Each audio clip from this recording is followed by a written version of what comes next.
Mbah Hasyim Asy'ari dalam kitabnya Risalah Ahlussunnah wal Jamaah dan beberapa kitab yang lain itu melarang warga NU untuk berkolaborasi atau mengikuti perilaku orang-orang Syiah. Karena Syiahnya bahaya. Bahaya di dalam apa? Dalam akidah. Ya. Dalam akidah bahaya. Sedangkan yang sedih orang-orang NU sekarang ini ada beberapa tokoh Syiah yang saya tahu ini diterima di PBNU diterima. Jadi nggak cocok dengan apa wasiat Mbah Hasyim Asy'ari. Kalau saya nyaris mengatakan ini pengkhianatan terhadap ajaran Mbah Hasyim Asy'ari sebagai pendiri NU karena menerima Mbah Hasyim Asy'ari melarang NU untuk berkolaborasi atau menerima atau mengikuti aliran Syiah, sedangkan NU zaman sekarang menerima dan tokoh-tokoh Syiah di Indonesia ini dalam gerakan ABI itu ya ada.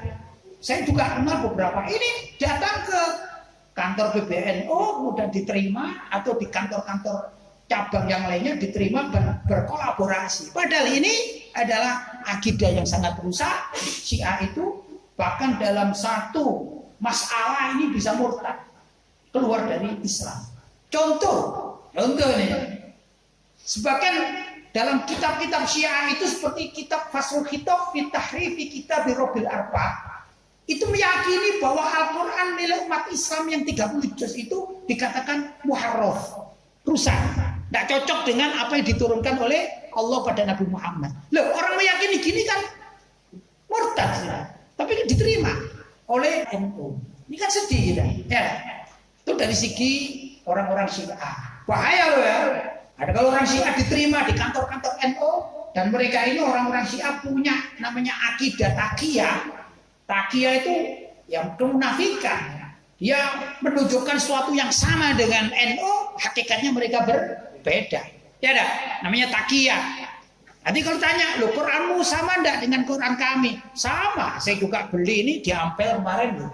Bukan gitu. Aliran itu kan bisa dipelajari dari keyakinan akidah dalam kitab-kitab rujukan mereka kan.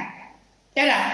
Kita bisa mengetahui misalnya apakah Hindu itu cocok menurut agama Islam sesuai, maka kita pelajari kitab sucinya agama Hindu. Kalau nggak cocok kita katakan ini nggak cocok, bukan berarti dia ini beriman, bukan berarti Islam. Hindu ya Hindu karena kitab sucinya berbeda dengan kitab suci umat Islam. Kan begitu kitab sucinya rujukan utamanya ya setiap agama. Aliran pun begitu. Lah aliran Syiah antara lain tadi itu ada kitab namanya Faslul Khitab fi Tahrifi Kitab Rabbil Arbab. Sudah jelas Faslul Khitab kata ketentuan fi tahrifi di dalam perubahan kitabnya Rabbil Arbab yaitu Allah Subhanahu wa taala. Itu judul kitabnya loh, baru belum isinya.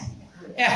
Nah, ikhwan, ini kita harus jeli dengan judul-judul semacam demikian kita harus beli. Ada juga kitab saya punya bahasa Indonesia. Namanya Kecuali Ali. Buku kecuali itu terjemahan dari illa Ali, kecuali Ali. Loh kok bisa? Iya dari ayat Al-Quran yang ditahrif.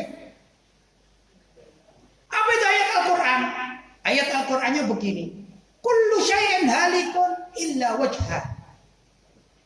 Kalau kita menerjemahkannya, kullu syai'in halikun, segala sesuatu itu kelak pasti akan rusak illa wajhah, kecuali kalau menurut Imam Bukhari ditakwili illa mulkahu, kecuali kekuasaan Allah.